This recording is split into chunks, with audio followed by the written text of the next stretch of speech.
France. La plus ancienne librairie d'Avignon menacée de disparition, elle connaît de sérieuses difficultés financières. Les gérants ont donc décidé de lancer un appel aux dons via Internet et ça marche.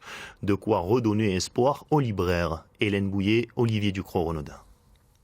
Depuis le lancement de l'appel, les clients fidèles viennent aux nouvelles, viennent surtout partager leur inquiétude. Pour moi, l'eau vive est une institution. Et il y a beaucoup d'Avignonnais qui sont touchés, donc j'espère que c'est un message que je lance, j'espère qu'on va être plusieurs. C'est convivial, c'est très sympathique. Dès qu'on a besoin d'un petit cadeau pour les enfants ou même de lecture, moi pour mes petits-enfants, j'achète tous mes livres ici et je suis désolée de ce qu'il arrive. Amandine Lévesque et Dominique Bastide ne s'attendaient pas à autant de soutien. Pour elles, lancer un financement participatif n'a pas été une décision facile. On ne dit jamais nos difficultés. Depuis le départ, on dit toujours que tout va bien, on voit le verre à moitié plein plutôt qu'à moitié vide. Et là, c'était vraiment compliqué pour nous de se mettre en avant déjà, on n'aime pas ça du tout.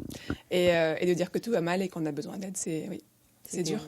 Depuis 2 ans, depuis la fin du marché des bibliothèques et médiathèques d'Avignon, 20% du chiffre d'affaires a disparu. Elle jongle avec une trésorerie malingre et même si les clients restent nombreux, les prêts à rembourser et cette trésorerie pèse sur l'avenir. On commence à avoir les comptes bloqués chez les fournisseurs, on a une des banques qui nous enlève le découvert autorisé et donc ça devient vraiment très très compliqué pour nous et on avance vraiment doucement vers un redressement ou une liquidation si ça ne marche pas.